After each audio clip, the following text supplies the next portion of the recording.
আসসালামু আলাইকুম দর্শক বন্ধুরা, কেমন আছেন? আশা করি সবাই ভালো। আমরা নতুন একটি ভিডিও নিয়ে আপনাদের মাঝে হাজির হয়েছি। এইটা প্ল্যান্টের সাইজ 2.4 ঘনমিটার। এই প্ল্যান্টে 4টা গরু হলে পারে আপনি 2টা চুলা ব্যবহার করতে পারবেন একটা ফ্যামিলিতে।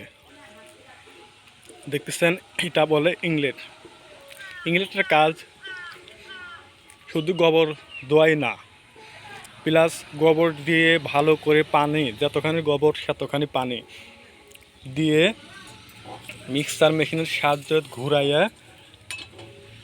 রেবেন দিয়ে দিবেন। দেখেছেন আমরা 5 ইঞ্চি পাইপ দিছি, অবশ্যই আপনারা 5 ইঞ্চি পাইপ দিবেন। গুম মিষ্টি অবশ্যই কাজ শেষ হওয়ার পরে 3 থেকে 4 দিন পানি দিয়ে ভিজে কেয়ারিং করে তারপরে মাটি দিয়ে গোবর দিয়ে চার্জিং করবেন। অবশ্যই কাজ শেষ হওয়ার পূর্বে সেন্টার পাইপে গ্যাস বাল্ব ও নিপুল লাগাবেন, কারণ এই জিনিসটা অতি প্রয়োজনীয় জিনিস।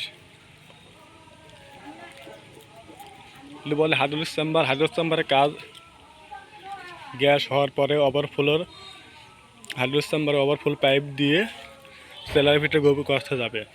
সেলার ফিটটা আপনারা অবশ্যই এরমভাবে নেট দিয়ে ঘিরবেন, কারণ নেট দিয়ে ঘিরলে আপনার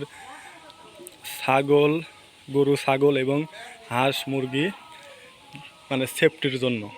আমরা সারা বাংলাদেশেই বায়োগ্যাস প্ল্যান্ট নির্মাণ করে থাকি।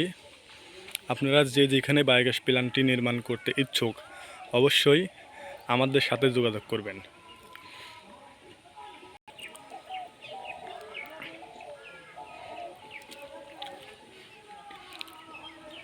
অবশ্যই প্ল্যান্ট শেষ হওয়ার পূর্বে অবশ্যই পানি দিয়ে কেয়ারিং করবেন, কারণ যত কেয়ারিং করবেন তত প্ল্যান্টটি টেকসই হবে।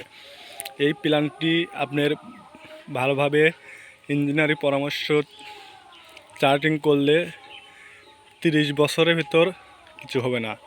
ধন্যবাদ।